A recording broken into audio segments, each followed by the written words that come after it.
No, the House Republicans, they maintain a 100% focus on fentanyl smuggling over the border by non-citizens, despite the inconvenient fact, as reported by the U.S. Sentencing Commission and analyzed by the Cato Institute, that in 2021, U.S. citizens, not refugees or immigrants, U.S. citizens made up 86.3%. So the vast majority of fentanyl drug trafficking convictions. And this is because U.S. citizens get far less scrutiny when crossing the border at legal crossings, which is where, by the way, 90% of fentanyl seizures are happening. At legal crossings, not where we're missing a wall, but where clean-cut white people like myself can cross the border with just a quick wave to the CPB agents. I am so damn tired of being lied to. I don't think I can deny it anymore. You can stick to your story if you think it flies, but I'm not gonna buy it anymore. Hello, my friend, and thank you for listening to the 263rd episode of Congressional Dish. I'm your host, Jennifer Briney. And I'm getting a little confused because this episode was supposed to be the episode before the last one, but it took forever and a day for us to actually find out the results of the midterm elections. So here we go. Welcome back.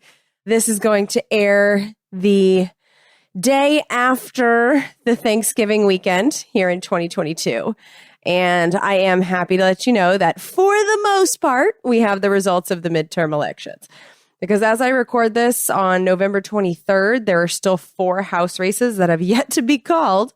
But we know what we need to know, which is that in the 118th Congress, which is the next one, which starts in January, the Senate's going to remain in control of the Democratic Party, and the House of Representatives is going to switch to Republican control.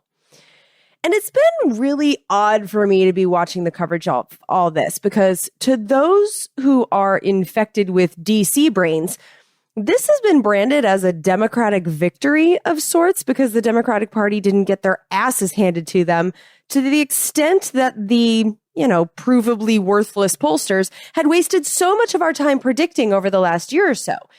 But the fact of the matter is that the Democrats lost the House of Representatives. And so I don't really care about, history says that in the first midterm after a presidential election, the president's party usually loses power. So it's really a sign that the Democrats are doing great. Like, shut up. Only people who think of elections like sports would look at this as anything other than a straight up loss for Democrats. Elections are about governing power, and the Democrats lost a significant chunk of theirs. And the Republicans, they gained power to govern and to prevent governing. And so in today's episode, that's what I'm going to focus on, the governing. I'm going to use my decade of experience watching how these people in these parties govern and give you an idea of what to expect in the 118th Congress. Because there are opportunities for cooperation policy-wise.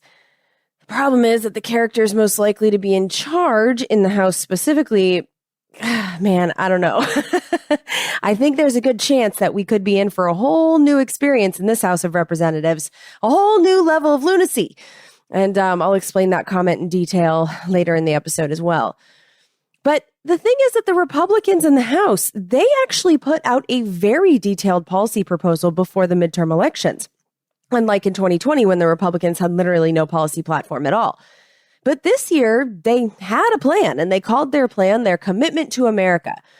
And even though most, quote unquote, journalists in the corporate media only seem to have glanced at their one-page summary that floated all around Twitter, when you go to the House Republicans' website, there were dozens of pages of details, including links to dozens of bills that have already been written to implement the policies that they were talking about. These documents and bills gave me a really good idea of what the House Republicans are going to try to do with their power. And so, of course, I read all of these documents so that you don't have to, and I'll give you the details about what I found today. Because even though the Republicans are only going to have one half of Congress starting next year, and they do not have the presidency, the Republicans will be able to get maybe a lot of their goals into law using dingleberries, which in DC are known as riders. But I'm not infected with DC brain, and I realized that these riders are essentially shit that gets stuck onto must-sign pieces of legislation so that they can sneak their way past a veto pen and into law. The dingleberry method was a successfully tested method of getting, quite frankly, horrible things into law during the Obama years. Like a bill that allows our tax money to bail out the banks again, banks both foreign and domestic. I saw Dingleberry authorize a deal with Mexico that allowed the oil companies to drill even deeper in the Gulf of Mexico than where the Deepwater Horizon spill was. And I even saw a Dingleberry that created a whole new domestic spying wing in the Department of Homeland Security. So the Dingleberry method during the Obama years allowed Republican lawmakers that serve corporations and the intelligence community spooks to get all kinds of things into law that wouldn't have been signed into law on their own. In fact, quite a few of these bills got specific veto threats when they were introduced on their own. And most of the Republicans that are going to be in charge of the House in the 118th Congress have been in the House for the entire time that I've been producing this podcast. They were a part of all the Dingleberry festivals that I have witnessed and shared with you over the years. And next year, these Republicans know that they have the power to attach dingleberries to things like debt ceiling increases and war authorizations and government funding laws. And so contrary to the idea that way too many people seem to have that, divided government is somehow good because nothing too crazy can happen, I know that that idea is straight bullshit. Now, in the 118th Congress, we're going to have both parties with the ability to get dingleberries into law. And the House Republicans published for us their dingleberry wish list. And so I figured you'd want to know what's on it. And then after that, I'm going to do a quick look at what to expect for the rest of this Congress during the lame duck, which is when the Democratic Party will have about a month to do as much legislating as they possibly can without the Republicans. But before we get to the lame duck, actually, before we even get to the thing I was just about to say, I do want to remind you that this is a listener-supported podcast. I take donations. I do not accept any advertisements from anyone, no corporations, no politicians, nobody, even though my email is constantly full of people trying to pay me to tell you things. I say no to all of them. And the reason is I want to build trust with you, because if I'm going to tell you information and I'm going to analyze this information, I want you to know that no one is paying me to say anything. So if you appreciate that relationship that you and I have, and if you appreciate this podcast continuing to exist, please support the show with whatever payment method works for you on congressionaldish.com. Just so you know, there is some bonus content that is available for people who support the show on Patreon. So yeah, you know the drill. Please pay for the show. Okay. Now, let's get into the 118th Congress, or at least the situation being set up in the 118th Congress, since it doesn't really start until January. But one significant effect of the Republicans taking control of the House is that the Republicans will get to control all of the committees in the House of Representatives next year and the year after that by getting to pick the committee chairman, and they will have slight majorities on every committee, allowing them to pass really whatever they want through those committees as long as the Republicans vote in lockstep, which they often do. One effect of this dynamic is that it means that the Republicans will get to determine how the House of Representatives' investigation powers will be used, and the Republicans will have the power to write the bills that actually have a chance of moving forward. And so let's start with their investigation powers.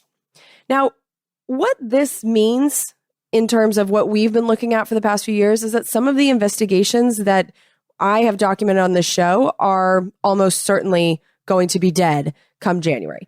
One that I'm really sad that is clearly going to be dead is the investigation into the Seresto flea and tick collars. These are flea and tick collars that are available in pretty much every damn pet store in the United States, and in some countries around the world. They are banned in some countries, such as Canada, because there's a combination of chemicals that separately seem to be pretty safe for your pets and for yourself. But the combination of the two, there's quite a bit of evidence based on lots of dead pets and sick humans that these pet collars are poisonous, quite frankly.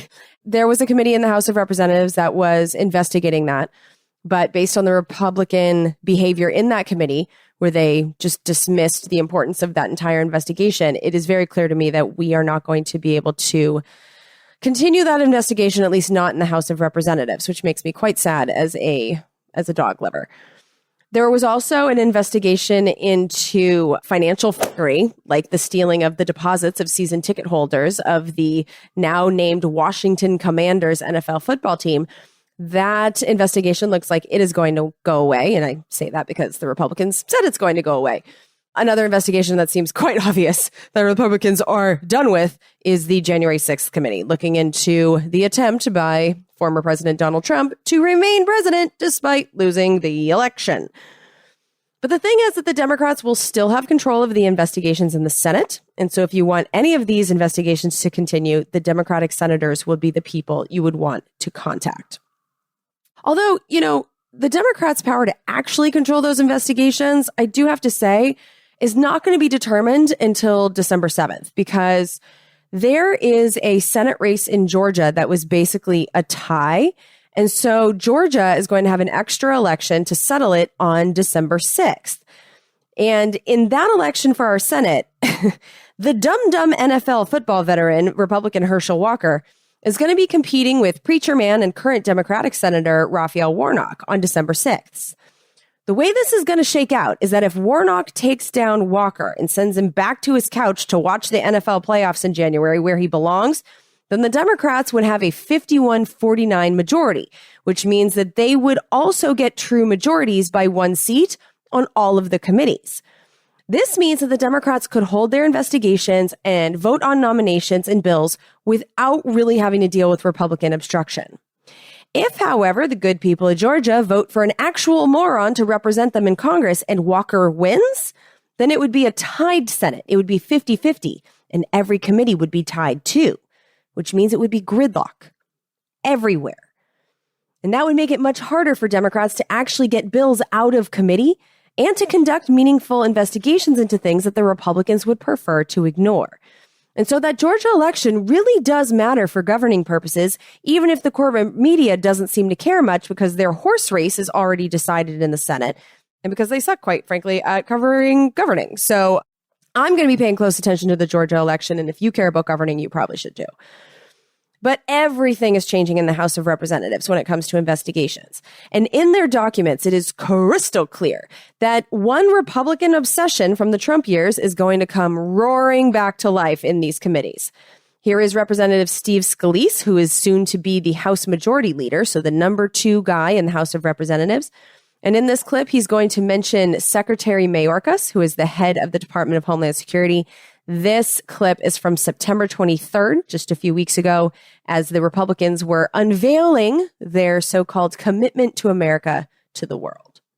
We will have oversight hearings on what happened, who was responsible for opening up America's southern border, how many have come in, how many are on the terrorist watch list that we know of, and when will we start doing something about it. In our commitment to America, we talk about securing America's border and holding them accountable. We will give Secretary Mayorkas a reserved parking spot. He will be testifying so much about this. So that's the kind of oversight we're going to be doing.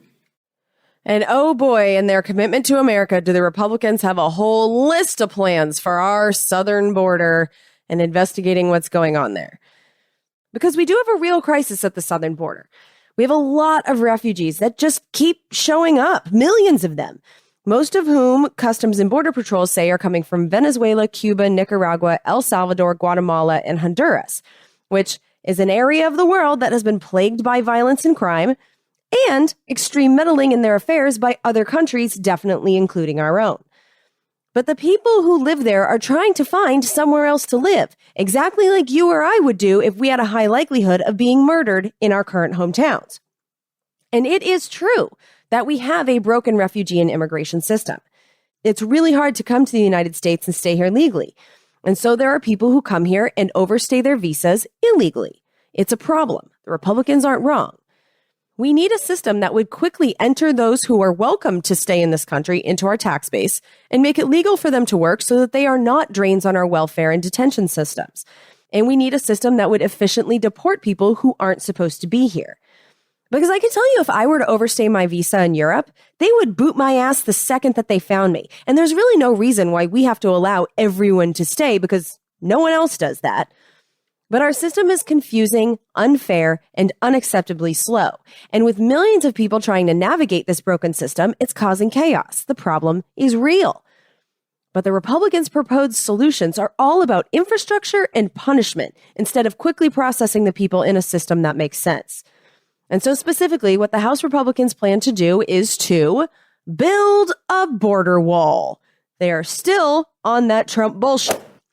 And when it comes to this wall, they also want to add advanced technologies at the wall and put more law enforcement at the wall. And so basically what I'm seeing is that they are setting up a giant fucking cash grab for construction, tech, and law enforcement contractors, all in the name of protecting us from impoverished refugees. Also, because these poor people are so threatening, the Republicans also have a plan to spray pesticides all over the border area around the Rio Grande River so that they can kill two specific kinds of weeds, the carrizo cane and the salt cedar, which grow quickly and tall and which can hide those refugee rascals. And so they intend to poison our border communities to protect them from refugees who are passing through. As a person who drinks water here in the United States, I don't think that's a trade-off that I would like made in my neighborhood. But that's the thing about that trade-off. The Republican plan doesn't refer to these people as refugees, even though that's what the vast majority of the people coming and arriving at our southern border are. They are applying for legal refugee status when they get here. And so refugee is not just a label, it's a fact. But those human beings who are coming here seeking refuge and a safer life, they are all being branded in these Republican documents as fentanyl-carrying aliens. And using that demonization, the plan is to give the Department of Homeland Security the authority to immediately send them back to whatever hell they just escaped from, regardless of their situations, which I know to be the case because the Republicans say they want to give Health and Human Services the authority to shut down the entry of all refugees. And again, this is all in the name of the war on drugs.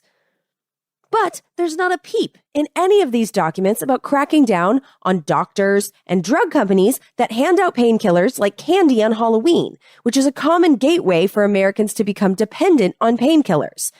The less financially fortunate of whom then turn to cheap on the street fentanyl as their painkiller when their official prescriptions run out. No, in the Republican policy documents, companies that profit from that kind of drug dealing get tax breaks, and lots of them. No, the House Republicans, they maintain a 100% focus on fentanyl smuggling over the border by non-citizens, despite the inconvenient fact, as reported by the U.S. Sentencing Commission and analyzed by the Cato Institute, that in 2021, U.S. citizens, not refugees or immigrants, U.S. citizens made up 86.3%, so the vast majority of fentanyl drug trafficking convictions. And this is because U.S. citizens get far less scrutiny when crossing the border at legal crossings, which is where, by the way, 90% of fentanyl seizures are happening. At legal crossings, not where we're missing a wall, but where clean-cut white people like myself can cross the border with just a quick wave to the CPB agents. The focus of the Republicans' war on fentanyl smugglers is focused all on militarizing the southern border to catch immigrant smugglers, even though only 0.02% of people arrested for crossing the border illegally have been caught with fentanyl. And so basically, their policy documents set up that talking point. It's clear that the fentanyl crisis will be used to justify harsh penalties and treatment of immigrants and refugees. And I'm telling you now, before you even start hearing it in Congress, it's bullshit. But they clearly intend to funnel huge amounts of our tax money into militarizing the southern border. So many Department of Homeland Security connected contractors, a department that, let's remember, was invented by the W. Bush administration. Well, those favored contractors stand to make so much money off of these border plans. It's so clear. The Republicans are going to bully the officials at the Department of Homeland Security into militarizing the border, threatening their jobs if they refuse to do so, just like they did with the IRS agents who were cracking down on political groups that were using social welfare organization status to keep their donors secret. That happened during the Obama years. And you should check out the impeachment of John Koskinen episode if you have no idea what I'm talking about. But essentially in 2016, The Republicans actually started the impeachment process against the IRS commissioner for doing his job. And they are already targeting the Department of Homeland Security secretary as someone they intend to fuck with in the 118th. And so if you care about your tax money being wasted building high-tech infrastructure in the middle of the desert, this is a storyline worth paying attention to. Personally, I'll be watching for what exactly the Republicans are telling the Department of Homeland Security secretary to do at the border and to watch which companies make the products that they want installed. Another area of investigation that is guaranteed to be a part of the House Republican agenda in the 118th Congress are investigations into Hunter Biden's business relationships in Ukraine and China. And on this one, I have to admit, I really do want to know more about what the Biden family was up to in Ukraine, specifically from around early 2014, when that coup in Ukraine that Vice President Joe Biden personally helped orchestrate happened. I want to know what he was doing in Ukraine from then until, well, now. I want to know as much as I can about what Joe Biden and his family has done in Ukraine.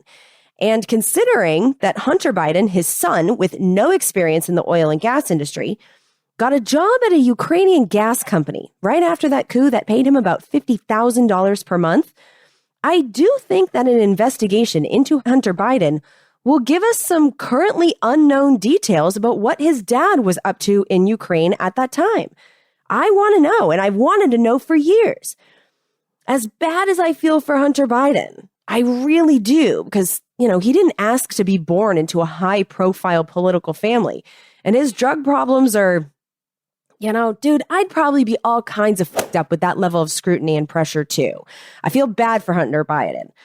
And this next Congress will not help that man get any better, because the pressure on him, oh my God, how can that not become unbearable? Even for a healthy person, I fear for Hunter Biden. But unfortunately, his dad is the president of the United States. And World War III is possible because of the situation in Ukraine, a situation that has been going on far longer than most Americans know. And it's a situation that Joe Biden is far more intimately involved in from 2014 than most Americans know. And I think we should know more. And investigations into Hunter's Ukrainian business relationships, I think we will learn more. And so I welcome these investigations. I just hope that Hunter is able to make it through this okay, because it's going to be rough. But with the Republicans' focus on Hunter Biden, they also intend to pursue investigations and bills related to censorship of news on social media platforms, because the Republicans are still justifiably pissed that the true story of Hunter Biden's laptop full of documents and party pics being discovered was labeled as Russian disinformation and removed from social media and news sites before the 2020 election. And in my book, that was election interference. A true story was scrubbed from the internet. Not entirely, I was able to find it, but enough that far, far fewer people were reading it than otherwise would have if posting it were allowed. And so what the Republicans want to do is change the laws that govern social media platforms in a way that will penalize the companies if they take content down. They also want to penalize the social media companies for promoting, editing, and amplifying content, which sounds like they want to punish companies that algorithmically determine what we can and cannot see, which I don't know what to make of that, but I do think we have to have a debate in this country about the algorithms. Those companies are choosing for us what we do and do not see. And I've always been uncomfortable with it. I took marketing classes in college, and I know how we are manipulated. And I don't really know what to do about it, but I think a real debate needs to be had. And if the Republicans intend to launch it, I welcome it. And along those lines, the Republicans also want to prohibit the government from pressuring the social media companies to censor speech, which the Democrats were literally demanding that the social media companies censor what gets posted and seen. It was deeply disturbing to watch, and I think a lot of you know exactly what I'm talking about, because I did a whole episode about it. I called it social media censorship, and you can hear them doing it for yourself because it's on the internet, just waiting for you in the Congressional Dish Archive. But I'm happy that there will be pushback on those orders from inside Congress. But censorship is clearly happening. And the Republicans also suggest in their commitment to America that they want to force the social media companies to notify people when their post is violating some rule and allow that person to edit it, delete it, or challenge the ruling before the company can take their content down. In the case of a challenge, the Republicans want the rule to be that it has to be reviewed the same day by someone in the social media company and that a real person would have to be available to be contacted. And then if, at the end of all that, the content is censored, the user would be able to petition their state attorney general to pursue legal action. I don't know if that last part is really a great idea. It sounds like a lot of busy work for state attorney generals. But the overall framework, as a content creator, talking about government and possibly pissing off people in government, I do have to admit, it would be nice to have some rights. The Republicans also, while we're on the subject of tech, want to make sure that app stores are not discriminating against developers that are not them in the app stores. And they want to make sure that internet service providers are not removing their competitors from the internet or not able to do so. Also, two ideas that I generally welcome. And then finally, there is a tech idea that the Republicans have that I'm fairly certain that both parties will likely be happy to cooperate on. And that is that the Republicans want to prevent email services from sending political emails to our spam folders. Quite self-serving, but I don't think the Democrats will be protesting that one too loudly. The thing, though, that I think is important about this particular section of the Dingleberry wish list is that unlike many of the other sections, as you'll hear, which often had a dozen or so bills already written that would accomplish their goals, there were no bills on deck listed for this censorship stuff. This section is a long way from even being Dingleberry ready. And so if you support these goals, you may want to make some calls to light some fires under their dinglebutts, because this is clearly an issue on the back burner compared to the others, even though they did dedicate quite a few documents to laying out their ideas. But back to the investigations, there is one more line of inquiry that is guaranteed under House Republican rule, and I do welcome it. And that is their promise to investigate gain-of-function research and the origins of COVID-19, because I never want to go through anything like that again. So here's Jim Jordan, and this is the guy, he's a Republican from Ohio, and he is likely to be the next chairman of the House Judiciary Committee. This is him on September 23rd. Because they told us so many things that turned out not to be accurate. I mean, just think about it. They told us this thing didn't come from a lab. Sure looks like it did, but they want us to believe, no, it was a bat to a pangolin to Joe Rogan, and then we all got it, right? I'm just a country boy from Ohio, but I kind of think it probably came from a lab. I asked Dr. Birx a question 3 months ago in a hearing. I said, Dr. Birx, when the Biden administration told us that the vaccinated couldn't get it, were they guessing or lying? Interesting. She paused. She said, well, Congressman, I like to think they hoped. I said, so it was a guess, a lie, or a hope? So think, and again, I'm not against the vaccine. I'm just saying that we're big boys and girls. We can handle the truth. Give us the facts. So we are committed to doing the investigations that need to be done. And he's going to have the power to actually do that investigation. Now, Jim Jordan, you've heard him on this show many times. He's an obnoxious human being. But I do have to say that when he's focused on getting answers and not just being a dick, Jim Jordan can actually be quite effective. And as we learned in the gain of function research episode that highlighted the Senate hearing on the topic, our system of oversight on that research is severely lacking. And so I think that the people in charge of that system could use some Jim Jordan grilling, because changes are certainly needed. And I think those changes happening are more likely now because the Republicans are somehow the only ones taking the threat of gain-of-function research and lab leaks seriously. I should mention, though, and couch my support for this, that there is an anti-China aspect, not just to this investigation, but the House Republican plans in general. Their documents also said that they want to create a select committee on China, which would focus on the COVID origins, but also China in business and China's war activities. They just want a whole committee dedicated to investigating the Chinese. So they're clearly afraid of the Chinese boogeymen the way the Democrats are afraid of the Russian boogeymen. And this is one area where they do have bills on standby, and some of them are straight up crazy. Specifically, They have 7 bills on standby that would really piss off China in terms of Taiwan. A quick refresher, Taiwan is an island off of China's coast that our official policy for decades has said is a part of China. Our policy is called the One China policy, and the idea is that Taiwan and China are one. And yet, because Taiwan, since the end of the Chinese Civil War, that ended with the losers of that war setting up their own government on Taiwan, since they have been allowed to rule themselves on that island independently, the Taiwanese government has willingly integrated itself into the World Trade Economic System. And what that means in practice is that multinational corporations operate freely on Taiwan. And these corporations can pay lower wages to Taiwanese workers and then sell those products here in the United States with no tax penalties. And companies are able to extract profit from Taiwan and divvy it out to their shareholders around the world. Basically, the Taiwanese have freed the multinationals in a way that China hasn't.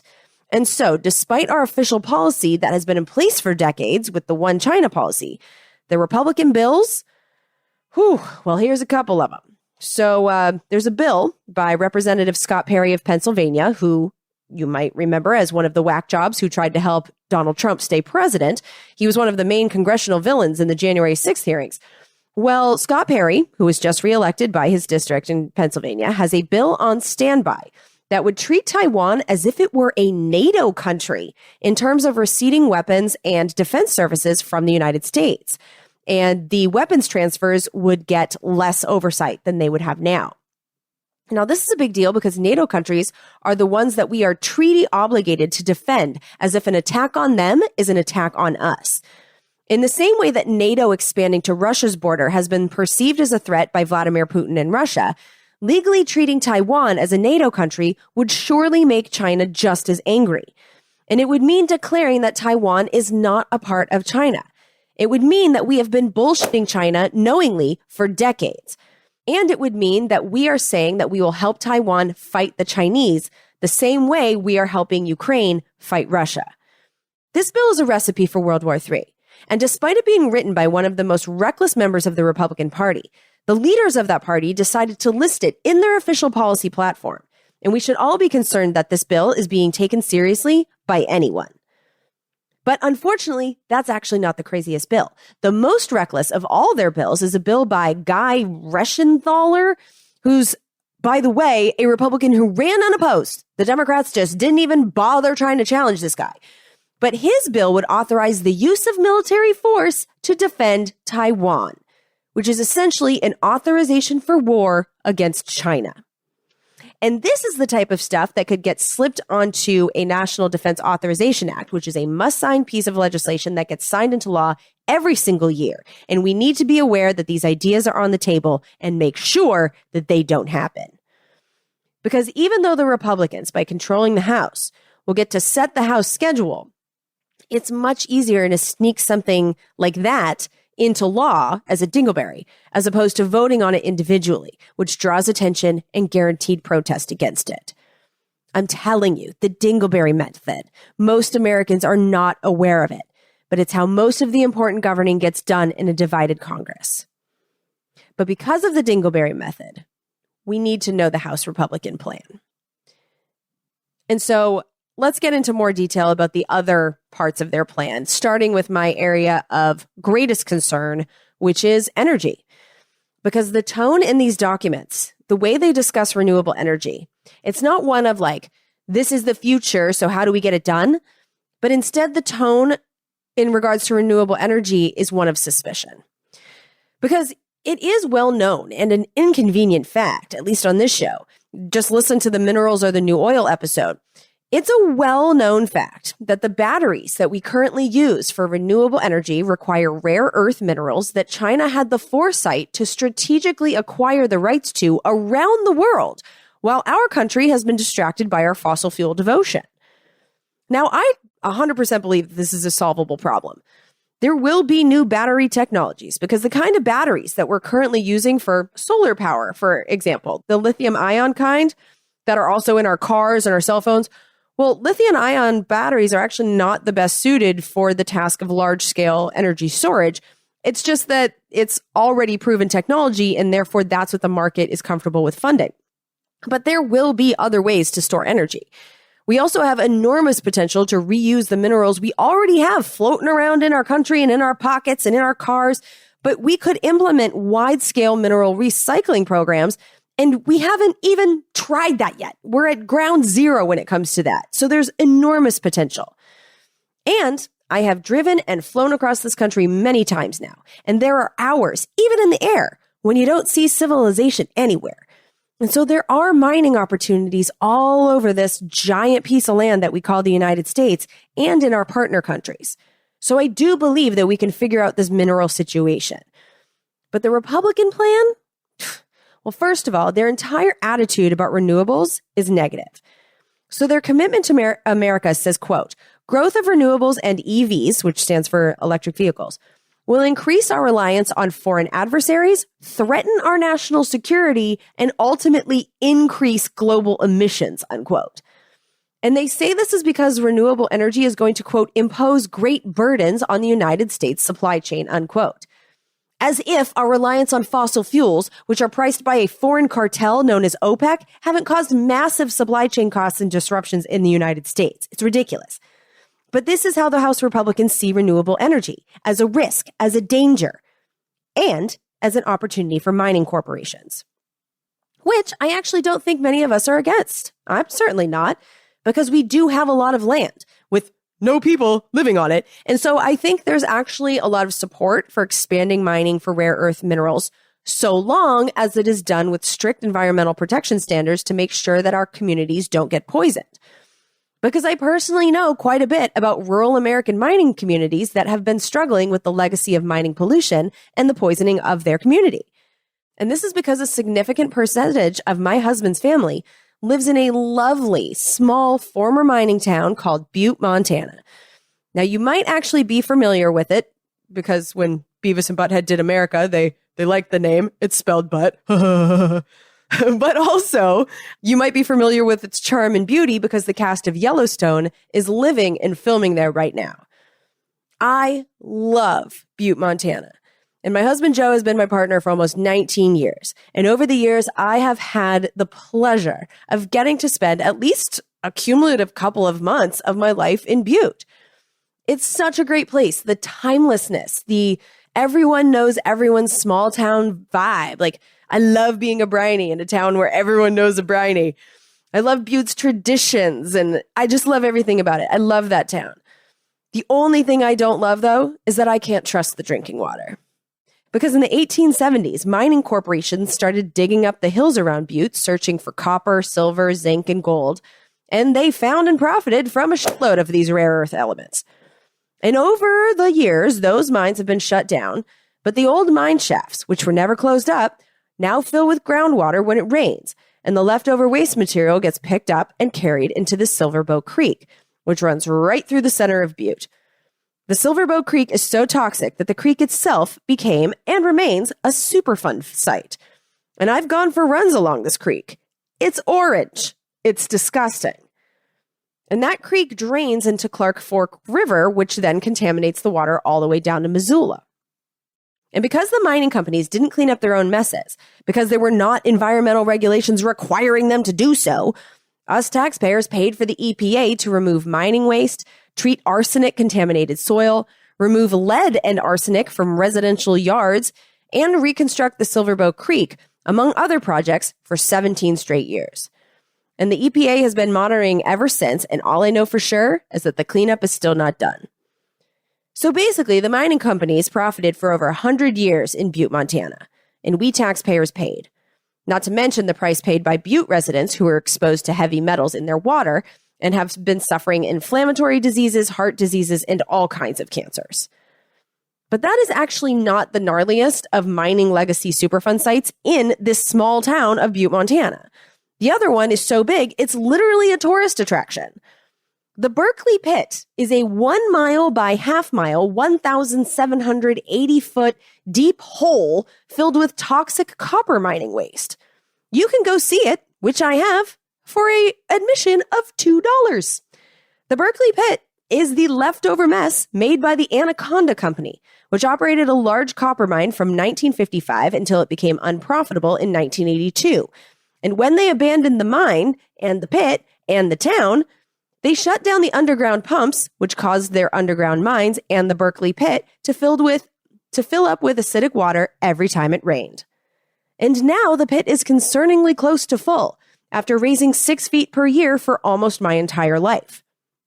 And about 3 years ago, it got so full that they started treating the toxic pit water and releasing it into the Silverbow Creek, seeing that as the better of two bad options because not doing so could cause the pit to overflow and contaminate the city's groundwater.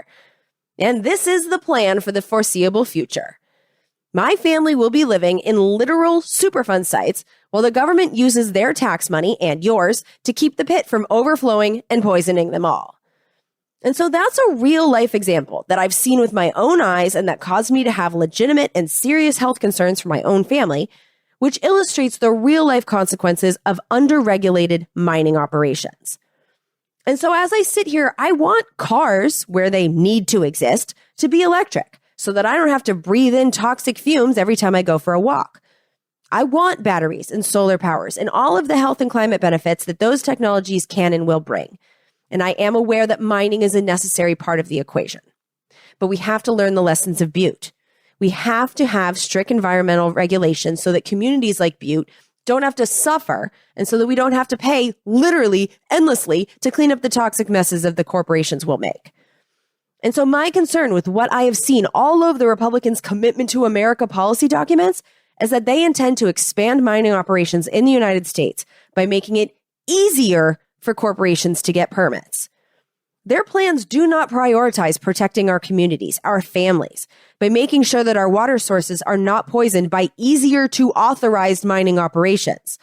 The House Republicans are clearly concerned for the corporations. They are concerned that these companies will have a tough time passing our environmental tests, and so they are going to make the environmental tests easier to pass. And that's a pattern. So here's another example. The Republican Commitment to America says, quote, only 3% of the nation's 80,000 dams currently generate electricity.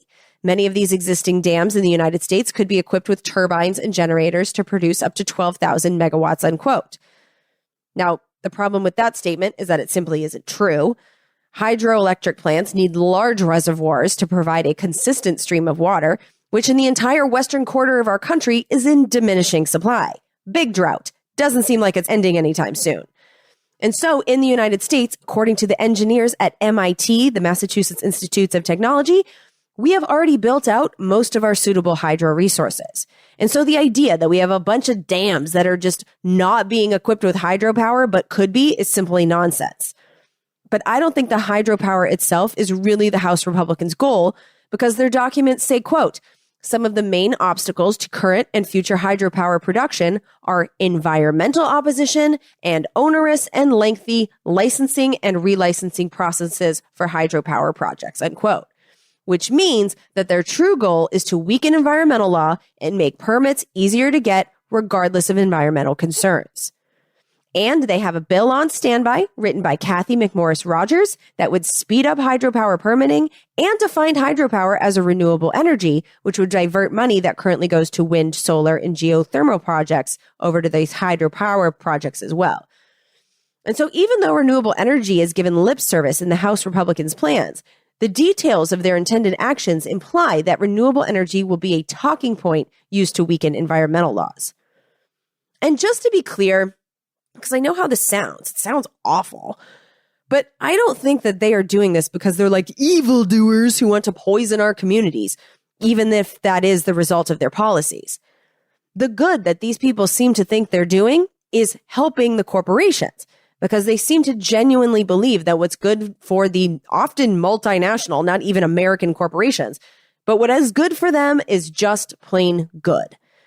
What I have witnessed is that the Republicans tend to be business people, funded by business people who go to Congress to represent business people. And so that's what they're doing.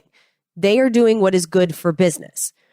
And the business people that I have seen the Republican Party represent most consistently and forcefully over the years to an extent that I found truly shocking. And I still don't think that people truly understand or believe me because, they just think that I'm biased when it comes to fossil fuels, which is kind of fair because I am. But I promise you, it is shocking the extent to which the Republican Party really is extreme in regards to their total devotion to fossil fuel interests. And that pattern is guaranteed to continue based on the House Republicans' own plans. Because in contrast to the dangers that they label renewable energy when they brand wind and solar as, quote, weather dependent, unquote, or as, quote, intermittent resources, unquote, as opposed to that, they refer to fossil fuels and nuclear as, quote, reliable and affordable, unquote. Such as when they say, quote, policies that drive the overuse of intermittent resources like wind and solar at the expense of reliable baseload energy can increase costs, reduce reliability, and add unnecessary risks, unquote. And so they brand renewables as expensive and dangerous, and they brand fossil fuels as cheap, sensible, and reliable. And so knowing their codes, I hear that fossil fuels will be prioritized when they say that we, quote, must prioritize reliability and affordability in order to harden our electric grid and make it more resilient, unquote. Which brings me to their plan to, quote, unlock American resources, unquote. Their plan says, quote, the U.S. has 473.3 trillion cubic feet of proved reserves of natural gas and 38 billion barrels of proved oil reserves, unquote. And the House Republicans intend to use their power to allow the fossil fuel profiteers to suck every last one of them out of the ground.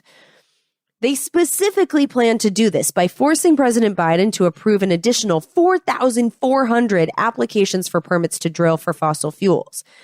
And one of the specific ways they listed to do this is a bill that they have on standby, written by Kathy McMorris Rogers of Washington and Bruce Westerman of Arkansas, both of whom won re-election, that would approve the Keystone XL pipeline, despite the fact that the developers of that project officially abandoned the project years ago.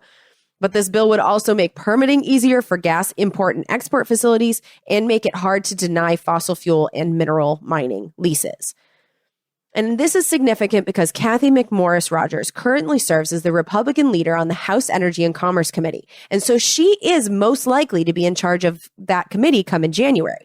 And so she will have real power, and she has this bill and that damn bill and more bills you're going to hear about just sitting there on standby, waiting for dingleberry status. And it's not just her bills. There are other bills in the works written by other people. Specifically, using the spin that the goal is for renewable energy, which, by the way, they plan to redefine to include gas, hydrogen, and other not actually renewable sources of energy. Well, they also want to change the Clean Air Act, the Clean Water Act, the Toxic Substances Control Act, and a few other laws to make permitting easier and limit the time allowed for environmental reviews of mining dangers to our communities. And this whole gut environmental law thing is not only in service to fossil fuel corporations. They want to gut environmental laws in general. Specifically, they intend to gut NEPA, which is the National Environmental Policy Act, which they call the, quote, most litigated environmental statute, unquote. But to people who care more about our communities than returns to shareholders, NEPA could also be branded as the most effective law protecting the health of our families. Branding is really reflective of your priorities, I guess. But the House Republicans intend to change NEPA in order to make permitting for all kinds of industries easier and to make it harder to excessively sue to stop corporate projects. And they want to shorten environmental reviews. And they say they want to do this because environmental regulations are, quote, something that would harm American farmers, builders, manufacturers, and other small and large business owners, unquote. So put another way, they think environmental regulations would harm agribusiness, real estate developers like Donald fucking Trump, corporations, and business owners. Owners, not workers, owners. That's who the Republican Party legislates for. And if you don't believe that, I have 10 years worth of evidence for you sitting in this podcast feed, and you can go through all the documents that I read. Those are also in the show notes for you, and you can read these bills yourself. But the Republicans, over and over again, they identify as owners.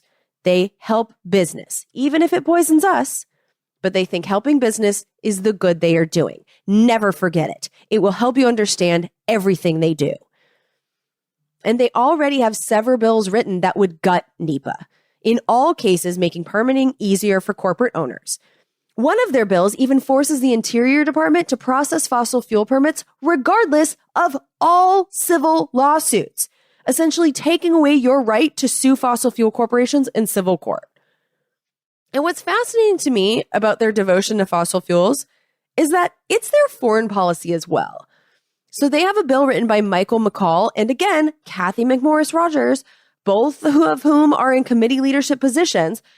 Their bill would kill President Biden's ability to meet our obligations of the Paris Climate Agreement and prohibit any lawsuit that would challenge noncompliance with that agreement.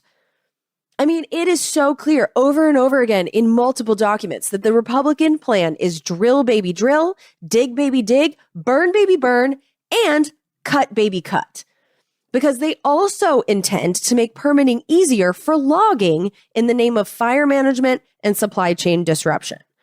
And so in addition to limiting renewable energy as much as possible, they'll be pushing to cut down trees. And I really wish that more Americans understood and really felt the extent to which the Republican Party is the enemy of the Lorax. Because when it comes to the supply chain, it's crystal clear whose supplies they are trying to make cheaper with their policies: real estate developers. In fact, they specifically mentioned following through on real estate developer Donald Trump's efforts to remove regulations related to construction. They are doing all of this in the name of affordable housing.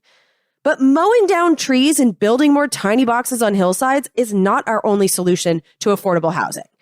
There are plenty of vacant units that are being intentionally left empty by corporate landlords and banks. And as my friend Andrew Heaton rages about constantly on our podcast, We're Not Wrong, there are changes in zoning laws that could allow different building types in cities and suburbia. And we could also tax the shit out of the second, third, fourth, 10th homes that sit vacant most of the year or are used as passive income vacation rentals by rich real estate hoarders. And so the lack of affordable housing is not simply due to a lack of wood, but the Republican plans mention none of these other options. It is cut regulation, cut trees, and give Trump and friends permission and cheap supplies to build and profit from. And if all that doesn't sound environmentally reckless enough, they also have some plans for pesticides listed in their document titled, quote, "Conservation with a Purpose," unquote. And in that document, they advocate for a bill already written by Glenn Thompson of Pennsylvania, who won his reelection, which would make it harder to ban pesticides by, for example, allowing a banned pesticide to continue to be used and sold for 5 years after it's banned. His bill would also prohibit cancer warnings on weed killers, like Monsanto's Roundup, that studies have shown to cause cancer, specifically non-Hodgkin lymphoma. Again, I've been watching these people, these exact individuals, for a long time, and I truly believe their goal is not to poison you. They are helping businesses, and in this case, big agribusinesses. And they are also helping big agribusinesses with their water storage projects policies when they say that, quote, "the abundant production of agricultural products should be prioritized," unquote, when it comes to water. And there are Congressional Dish episodes so old that I don't even remember which ones they were, where I watched these same Republicans who are now being promoted to House leadership try to play referee in the battle for the Western United States' water, siding with agribusiness over drinking water and especially the fisheries time after time.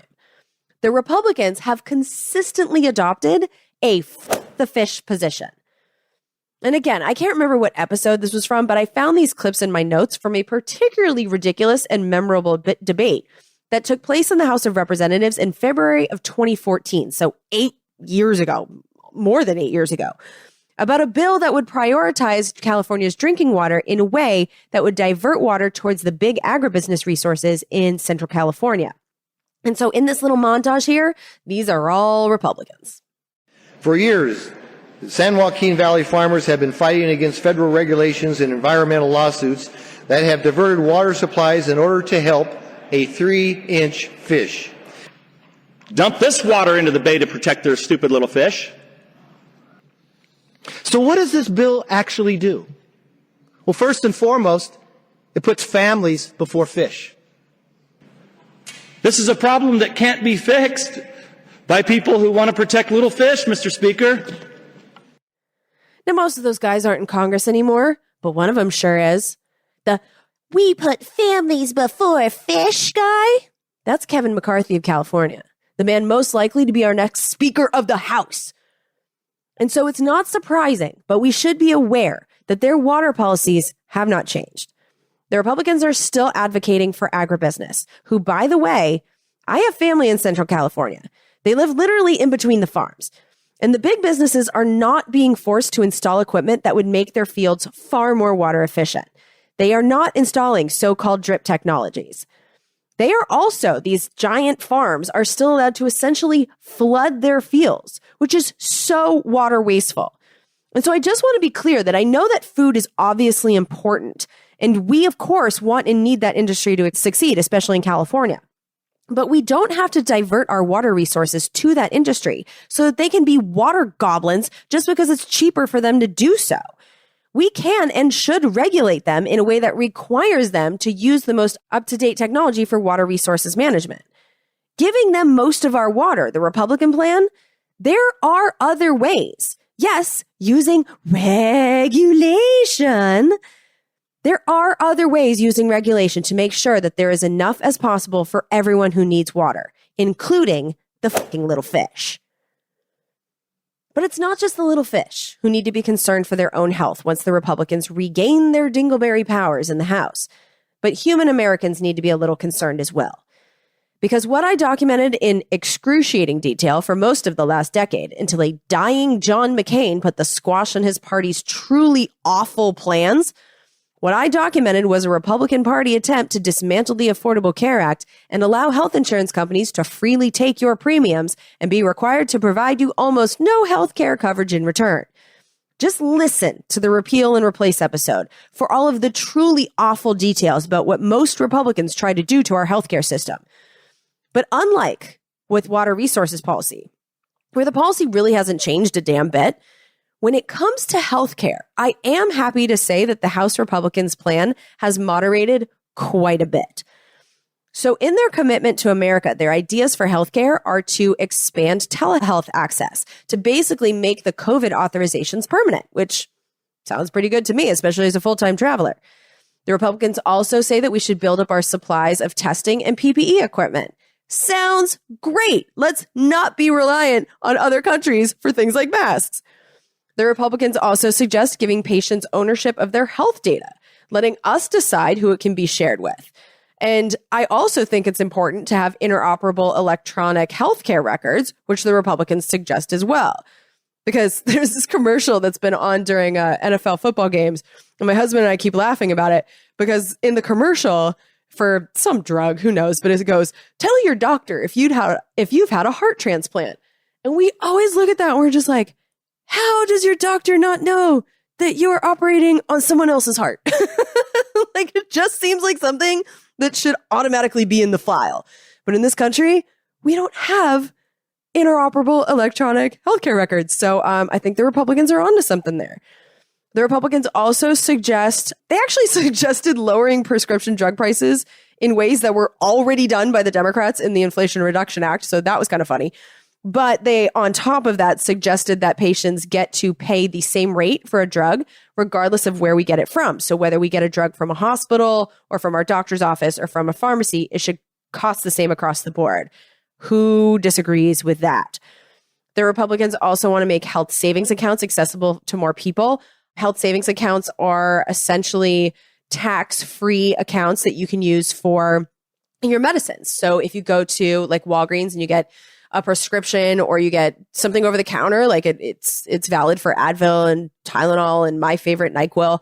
But if you have a health savings account, you're essentially not paying taxes on your health stuff, but not everybody is allowed to use a health savings account. I'm not allowed to have a health savings account. So making that more accessible just seems like a good idea and fair. The Republicans also suggest prohibit pharmaceutical companies from paying to keep generics off the market. Great idea. And also kind of surprising coming from the Republican Party that generally does not do anything to piss off the pharmaceutical companies. So who knows if they actually want to do that one, but I was encouraged to just see it on paper in their policy documents. It's an opportunity for us to tell them we like it. They also want to make the Trump regulations that require hospitals, insurance companies, and other middlemen in our healthcare system to make their pricing public. I fucking love that one. And they also want to do investigations into the consolidation of the healthcare industry. And I find it fascinating that the Republicans are talking about doing any kind of antitrust enforcement because it goes against everything I've seen them do. But even that suggestion gives me some hope because our healthcare industry is controlled by a handful of companies. And I don't think that's good for any of us. Now, in this healthcare section, I did see a couple things that I think are red flags that we need to be aware of. So one is that they want to speed up the FDA approval process for drugs. And again, speeding up permitting, just it leads to cut corners. And I have concerns. And then the one I'm most concerned about, it's something they said in the way they said it. In the document, it says, quote, they want to lift burdensome regulations that require cookie cutter coverage, unquote. The thing I hated the most about their repeal and replace bill is that it would have repealed the 10 essential health benefits that we get when we have real health insurance. If you have a catastrophic plan, you're guaranteed nothing. But if you are getting health insurance from a Obamacare sanctioned exchange or from most employers, there are 10 things that they have to cover. It includes like preventative care and ambulances and hospitals and like having babies and just like the basics, 10 things that are basic. And the Republicans wanted to allow the health insurance companies to get out of having to pay for those. So when I hear that they want to lift regulations that require cookie cutter coverage, I could see them branding those requirements as cookie cutter coverage. So I am concerned that that is kind of a wink and a nod to the health insurance industry that I think we need to be aware of. Believe me, I am all over this. I am watching out for those 10 essential health benefits. We do have to protect those from these people. But as long as we do that, reading their healthcare policy that has been updated for 2022, I was actually kind of comforted by it. So yeah, as long as we protect those 10 essential health benefits, it seems like this is an issue they've put on the back burner. And I do think we'll be okay in regards to healthcare. That all said, where the Republicans seem to have mellowed on their healthcare policies, I do have to tell you that they're right back on their bullshit when it comes to financial regulations, as in they want to tear them up. Now, these documents, the Commitment to America documents, contain a whole list full of financial jargon and abbreviations that I'm going to spare us the details of for now, because I'm pretty sure we're going to have at least an episode or two about financial regulations in our near future with these people in charge. But it is pretty clear from these documents that they want to make it easier for more people to put companies into the Wall Street casino via easier to accomplish IPOs. And they intend to make it easier for everyone, really, to gamble in the Wall Street casino. The Wall Street casino, where everyone wins. Unless the market goes down and the Fed lets it happen, in which case you may lose your entire life savings, may cause bankruptcy, homelessness, and suicide. No safety net will apply. But when it comes to gutting financial regulations in a way that benefits Wall Street, they take aim specifically at the Securities and Exchange Commission, which I have nicknamed on this podcast the Wall Street Police.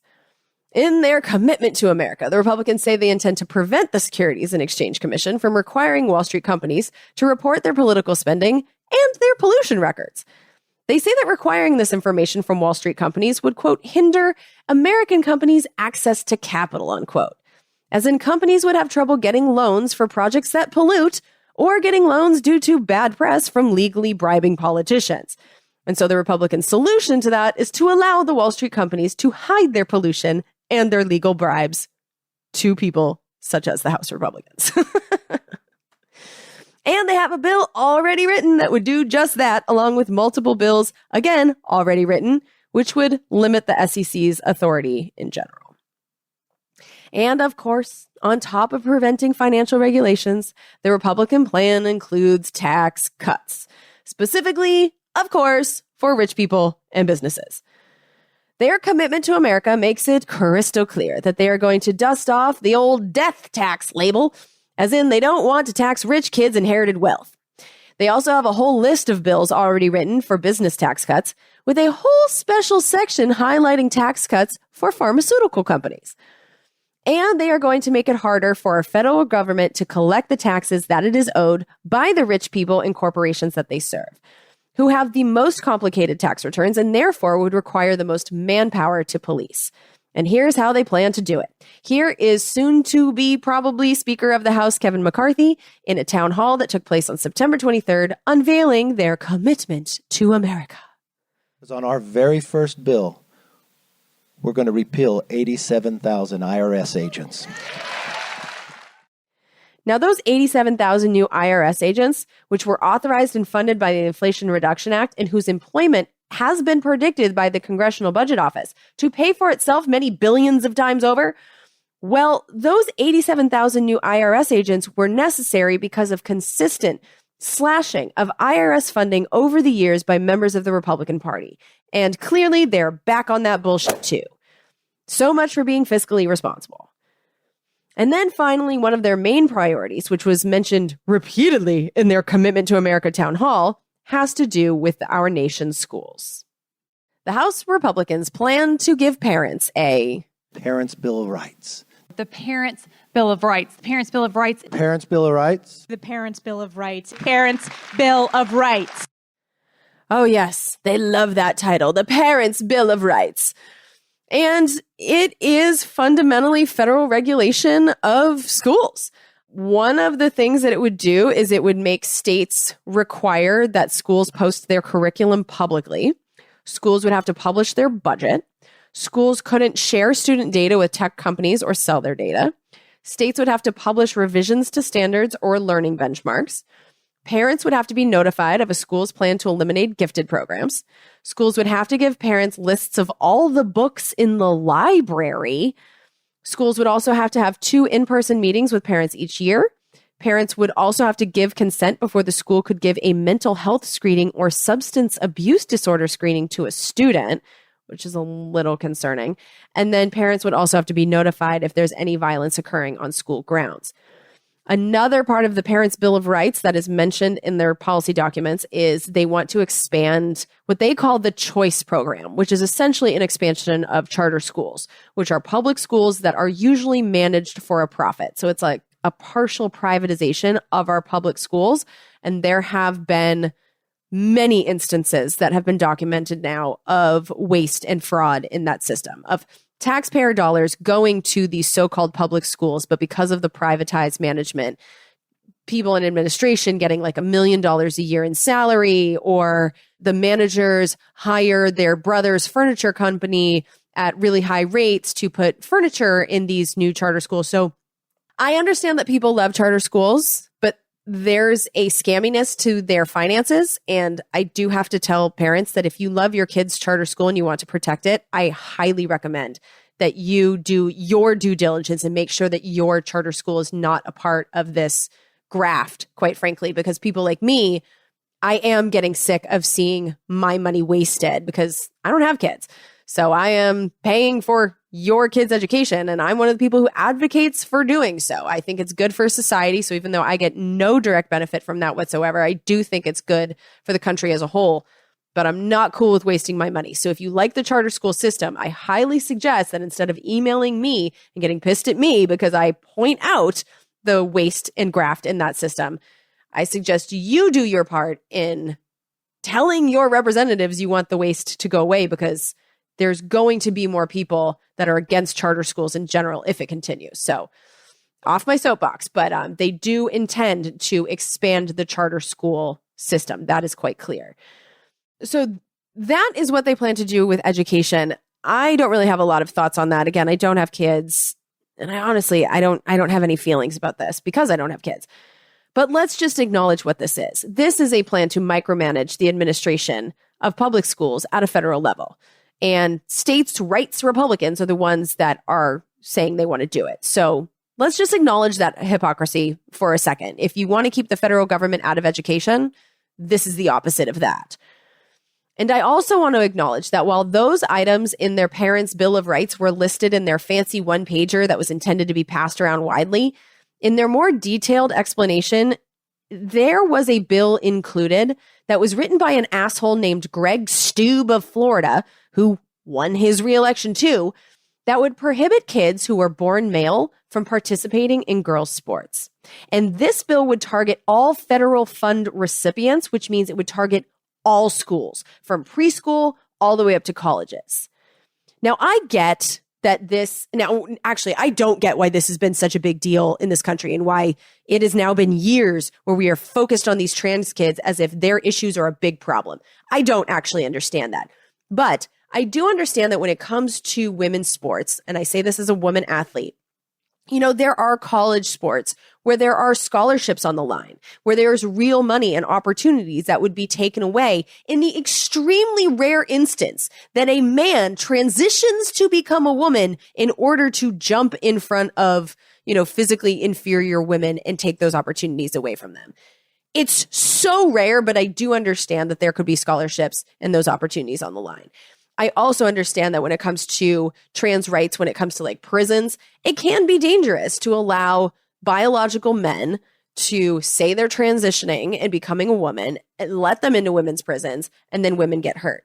I do understand that there are some nuances here, and I understand why people get upset. However, to have the federal government regulate what a 5-year-old can do, what a 5-year-old can play with the boys or the girls, or a 10-year-old can play with the boys or the girls, that is so mean and unnecessary and wrong. It has to be hard enough to feel like you were born in the wrong body. To then go and pick on these children like that and make it impossible for them to participate in sports, to legislate exclusion into law. I do not understand the Republican Party's obsession with this tiny minority of children who are confused about their gender for this level of prolonged scrutiny. It's demented. And the thing about it is that this obsession is coming right from the top of the House Republicans.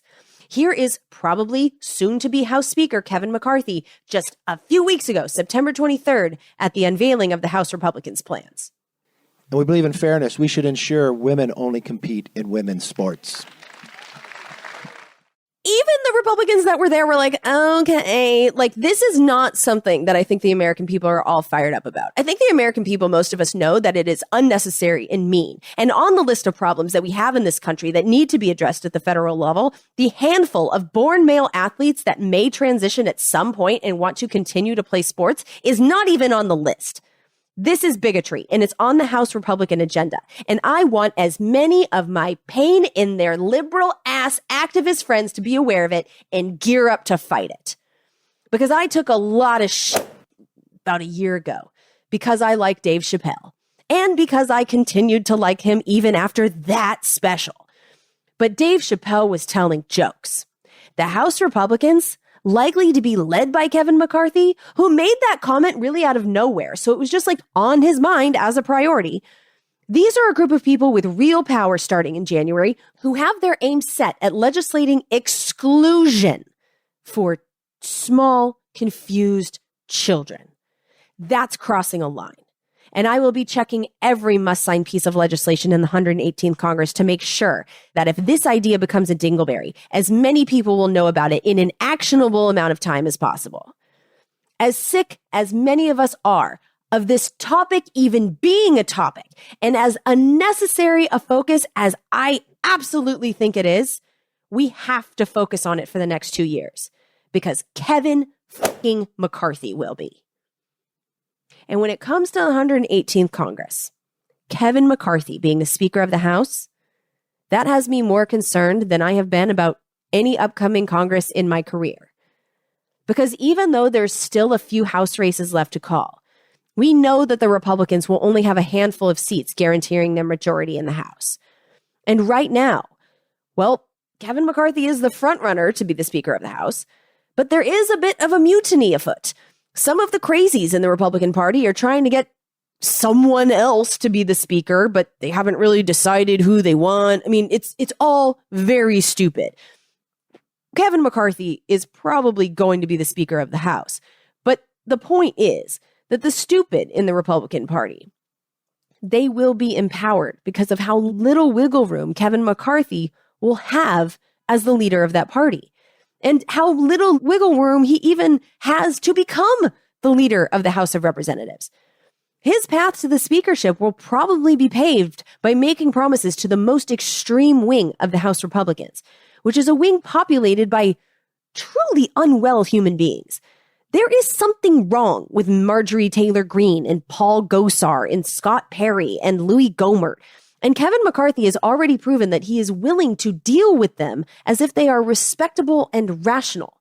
Unlike the former Republican Speaker of the House, John Boehner, who hated working with this new crazy wing of the Republican Party so much that he made deals that he had to make to keep our government running with the Democrats instead of that part of his own party. And then he left Congress and then wrote a book where he talked about how much he hates these people. But Kevin McCarthy, as minority leader in the 117th Congress, he bent to the crazy. So, for example, he publicly kicked Liz Cheney out of her leadership position for participating in the January 6th committee. And he didn't allow any of his loyal Republican sheep to participate in the January 6th committee, which actually politically backfired because it allowed that committee to function free of Republican obstruction and time gobbling. So it wasn't a good move. But the point is that Kevin McCarthy has already proven himself to be someone that protects the crazy people in his party and punishes those that put country over that party. And so I'm deeply concerned with the House in his hands. And the thing is that anyone that the Freedom Caucus would choose over Kevin McCarthy is almost guaranteed to be so much worse. And so Kevin McCarthy is actually our best case scenario in the House in the 118th Congress. And that sucks. And it's not just him. He's not the only problem child getting a promotion here. Because I keep thinking about everything that I witnessed during the 3-week government shutdown of 2013, all of which is documented in real time in the early days of this podcast if you want to go back and hear it. But the reason, if you will recall, that our government shut down for 3 weeks in 2013 was that the House Republicans refused to fund the government unless there were dingleberries attached to that year's government funding that would have gutted the Affordable Care Act. Kevin McCarthy at that time was in a leadership position in the Republican Party. And so he was the drama. He chose to go down that path. But when it came time to reopen and fund the government, Kevin McCarthy, to his credit, voted alongside the other Republican leaders and the Democrats and voted yes to reopen the government without any dingleberries attached. But there's a whole list of people who were House Republican nobodies back then who are being promoted to leadership 10 years later in the 118th. So there's soon to be House Majority Leader, the number 2 House Republican, Steve Scalise of Louisiana. He voted to keep that shutdown going, as did the House Republicans Conference Secretary, Richard Hudson of North Carolina, Kay Granger of Texas, who is the top-ranking Republican on the Appropriations Committee. So did Jason Smith of Missouri, who's the top-ranking Republican on the Budget Committee. There was also David Schweikert, who wanted to keep the government shut down. He is the top Republican on the Joint Economic Committee. Then there's Jim Jordan, of course, who's going to be the chair of the Judiciary Committee. He wanted to keep the government shut down, as did Mike Rogers of Alabama. He's the top Republican on the Armed Services Committee. Michael McCall of Texas, the top Republican on Foreign Affairs. Mike Turner, the top Republican on the Intelligence Committee. Frank Lucas, the top Republican on Science, Space, and Technology. Virginia Foxx, the top Republican on Education and Labor, and Sam Graves of Georgia, the top Republican on Transportation and Infrastructure. I did the math, and almost 40% of the incoming House leadership are the nutballs of 10 years ago, the people willing to sacrifice a functional government for their dingleberry games. And that's why I went through the frustrating exercise of reading their plans and sharing them with you in detail. Because we have some extreme characters taking over our House of Representatives less than 6 weeks from now. And I think we're in for a bumpy ride. They've proven themselves willing and enthusiastic to shut down the government and keep it shut down to get what they want. And I'm actually going to be shocked if they don't try it again. And while I know it's not likely, I am hoping that maybe, somehow, we can pick up on some of the priorities that aren't literally poisonous and encourage the Republicans to focus on those that could actually help us. Those that Democrats could work with Republicans on, because in their documents, those did exist. I've already named some of them, but here's some more.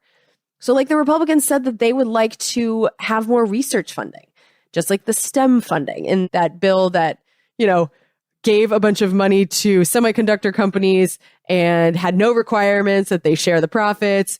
I didn't love that bill, but it was a bipartisan idea, and the Republicans are clearly on board for more of it. And so if that's the kind of corporatism that we get and it doesn't poison us, I mean, maybe that is something that we could encourage as a compromise, knowing how much worse it could be.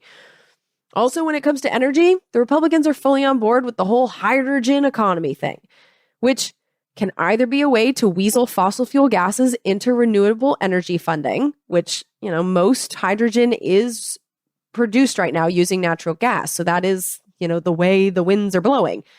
But hydrogen can also be produced with renewables. And so hydrogen can be an actually green policy if we insist on it. And so there's room for compromise and improvement there. The Republicans also mentioned rare earth mineral plastics and battery recycling. And like I said before, there's so much potential there.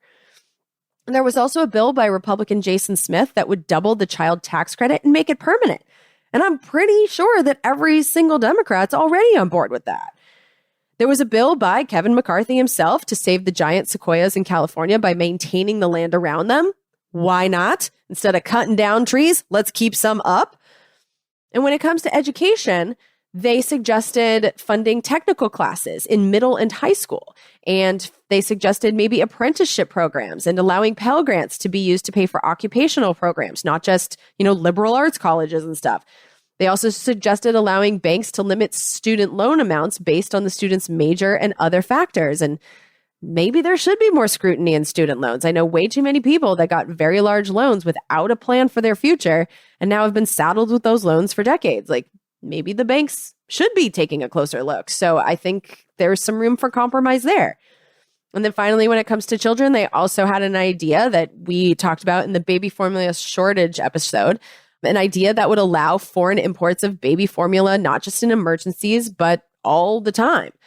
Although I do want to put a little asterisk on that one because they said they want to, quote, reduce barriers, unquote, and expedite the timelines for new types and brands of baby formula to come to market. And I'm pretty sure that no parents want to sacrifice safety for profits. And so we do need to watch out for the details of that. But allowing competition in the baby formula market and giving parents more options when there's a shortage, I don't see anyone that would be opposed to that. And we constituents tend to call our members of Congress when we're angry about stuff. And I'm sure the staffers, they have to get sick of it. And so right now, before the Congress even begins, we have an opportunity to tell the people that we just hired to represent us what we want instead of calling them in anger. So we have this opportunity to maybe, guide them away from the most extreme proposals that they have and guide them towards the ones that have the potential for compromise. Maybe, maybe if enough of us were to approach our members of Congress from a place of good faith, maybe they would be emboldened to behave that way with each other. Maybe. I don't know. Honestly, I'm not terribly hopeful. And I am preparing myself for 2 more years of lunacy based on who's going to be taking over the House and the actions that they've already taken. But, calling them and telling them what we liked about their proposal, it's worth a shot, right? I don't think it can hurt. But yeah, now you know what the Republicans want to do, and you can do with this information whatever you want. Quite frankly, it doesn't really matter if you agree with my analysis on it. You have the information, go along, make your calls or don't. It's up to you. But I felt like I needed to read these documents to be on Dingleberry watch, and now I have, and now I'm kind of depressed. We're not even through the lame duck yet. And so real quick before I wrap this up, the lame duck. That is, for those of you not hip to the lingo, the period of time in between the election and the new Congress when a whole bunch of people that we just fired get to keep their power and make laws for a while. It's a real stupid thing we do here in our American system, but it is what it is, and we're about to enter that time period. And for this lame duck session, this is the Democratic Party's last chance to get the priorities that they are unanimous on into law without having really to deal with the Republicans. Now, it's only been a couple days since they came back to work, and we already have some action in the lame duck. So, for example, the Speak Out Act, which would make it illegal for companies to use non-disclosure agreements in order to keep the victims of sexual harassment and abuse quiet. Well, that bill is already on Biden's desk. It had passed unanimously through the Senate more than a month before the election. And then last week, when the House of Representatives came back to work, they approved it 315 to 109. And just in case you're curious, all of those no's came from the Republicans. They want to keep it legal for companies to allow non-disclosure agreements to keep abuse victims quiet. Not great, but it doesn't really matter what they want because this passed during the lame duck, and so that should be law shortly if it isn't already. There's also a bill that is almost guaranteed to become law that will make same-sex marriages respected on a state level across the country. So I read the bill. It's only 5 pages.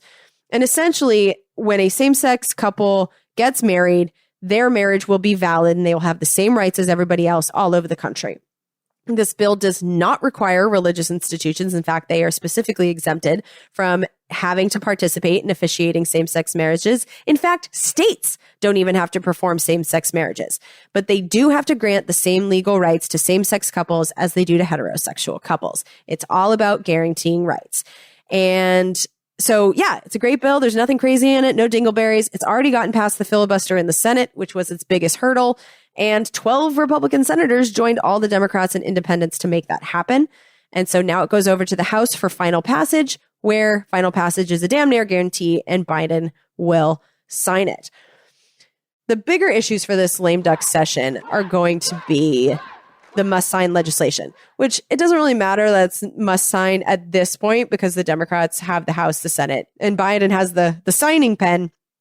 But we do have Congress right now working on our defense authorization. So basically our war authorization and government funding for next year. Government funding is due on December 16th.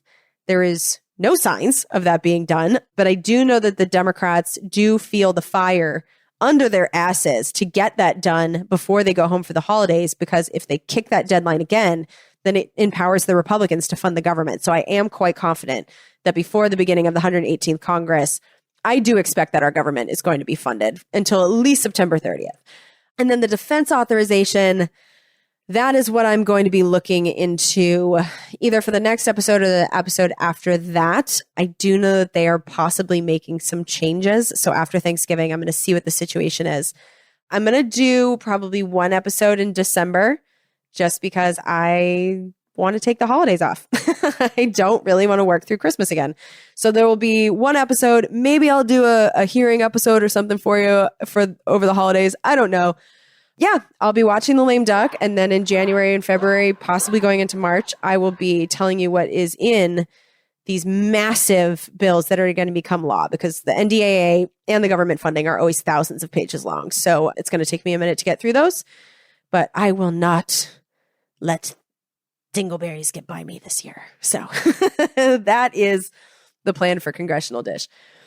If you support any of that, and if you want me to keep doing this through the 118th Congress with all of the mental health issues it is surely to bring back for me, because I really did enjoy having a couple years of some bills that I thought were good. I'm going to miss that. So yeah, not particularly looking forward to the 118th Congress, although I'm sure the episodes will be juicy because they always are when crazy things are happening. But if you support these efforts, if you support me reading these bills and laws and watching the hearings and the investigations, and these investigations will be months long, and I summarize them for you in one episode. If this is something you want me to keep doing, please support this show now and in the future, because I'm not going to keep doing it if I don't get paid. Just to be straight up with you. If you do support this show at a level that is enough to pay for most of the production of one episode, which we have set at $535 an episode, you can also become an executive producer of an episode of your choice, which not only gives you a executive producer credit that you can put on your LinkedIn.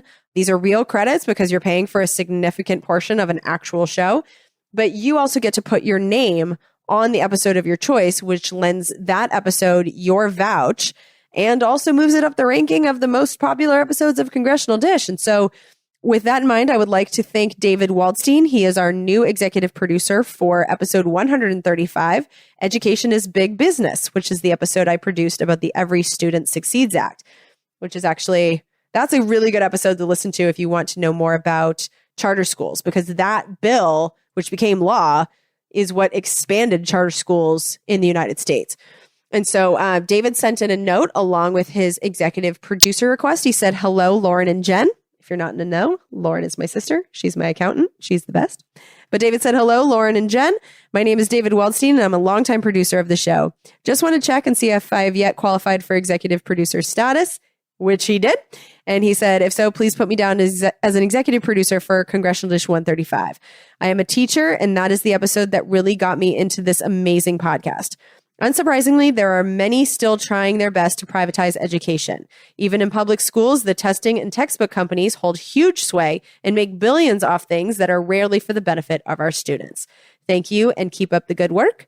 And thank you, David, for supporting this work and for reminding this audience of that episode with your executive producer credit, because I actually think that that's a really important one to listen to now that the Republicans are coming back into power and knowing that they intend to expand charter schools. We need to know what they've already done.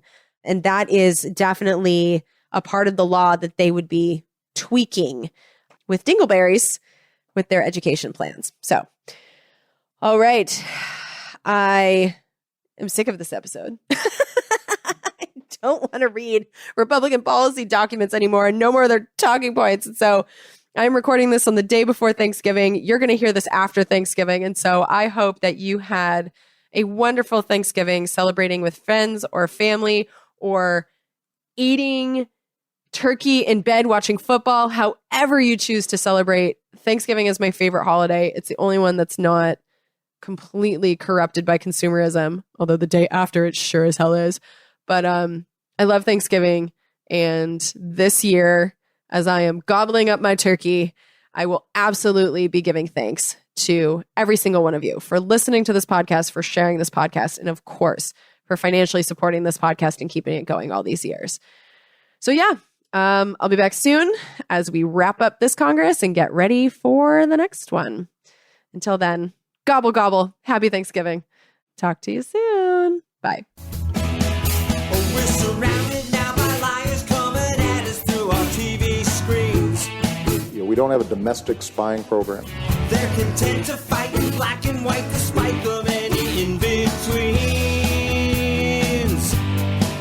We got a president who plays with the facts. And then he waves a flag to cover his tracks. As if a lie is alright, in the end he'll justify the means. Now we are so damn tired of being lied to. The polar ice caps aren't going away. We don't think we can deny it anymore. You can stick to your story if you think it flies.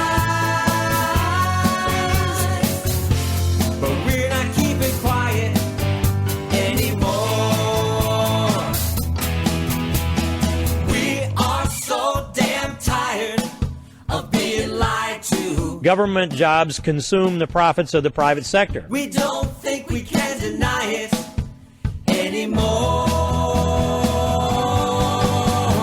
You can stick to your story if you think it flies. But we're not keeping quiet anymore. Now we're not keeping quiet. These bills represent common sense, bipartisan solutions that actually solve problems.